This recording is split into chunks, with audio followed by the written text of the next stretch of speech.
चिराग पासवान ने भागलपुर में कहा एमवाई का मतलब महिला और युवा। क्या ये नया समीकरण बनने जा रहा है एनडीए की तरफ से? मेरे साथ इस वक्त चिराग पासवान मौजूद हैं और एमवाई, चूंकि आरजेडी के लिए एमवाई का मतलब है मुस्लिम और यादव, और ये कहा भी जाता है कि मुस्लिम और यादव हमेशा से आरजेडी के पक्ष में वोट करता रहा है। ये नया समीकरण, नई परिभाषा क्या है, राजनीतिक मतलब इसके पीछे? देखिए, मैं 21वीं सदी का पढ़ा लिखा युवा हूं और मैं जात पात धर्म मजहब में मैं नहीं विश्वास रखता। और मैं मानता हूं कि हमारे राज्य का खास तौर पर अगर नुकसान हुआ है तो ये जातीयता, सांप्रदायिकता के आधार पर लोगों को बांटने की सोच रखने वाले राजनीतिक दल और राजनीतिक नेताओं की वजह से ही हुआ है।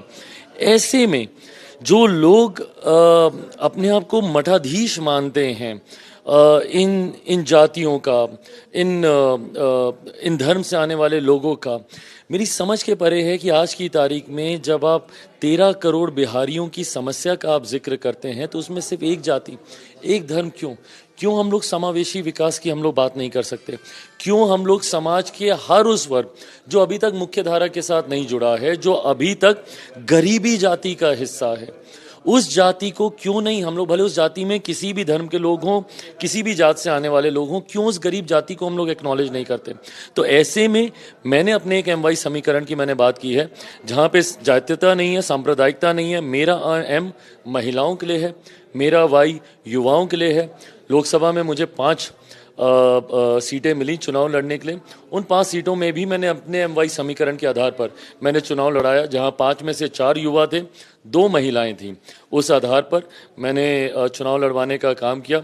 नारी शक्ति अधिनियम का भी उसमें पालन हुआ। 40% रिप्रेजेंटेशन महिलाओं को भी है और युवाओं का भी है।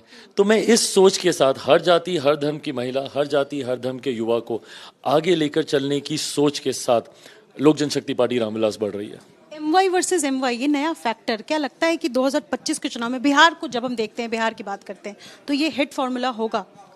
मेरे लिए ये फॉर्मूला नहीं है, मेरे लिए ये मेरी सोच है। मतलब मैं जीता ही इसको हूँ।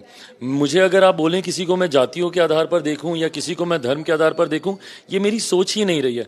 मैं बिहार फर्स्ट, बिहारी फर्स्ट की बात करता हूँ। मैं बिहार में किसी एक जाति के फर्स्ट या किसी एक धर्म के फर्स्ट होने की मैं बात नहीं करता।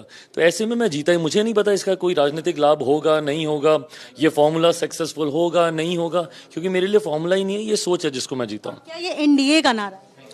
लोक जनशक्ति पार्टी रामविलास का तो जरूर है, और मैं इतना मानता हूं, मेरे प्रधानमंत्री ने भी इस बात को स्पष्ट किया कि उनके लिए भी महिला एक जाति है, युवा एक जाति है, किसान एक जाति है, उनके लिए गरीबी अपने में एक जाति है। ऐसे में अब जाति बहुत हुई, जमात की बात, सबको साथ लेकर चलने की बात करना जरूरी है। Thank you. बातचीत करने के लिए अपने सहयोगी शैलेश सिंह के साथ निधिश्री, एबीपी न्यूज पटना।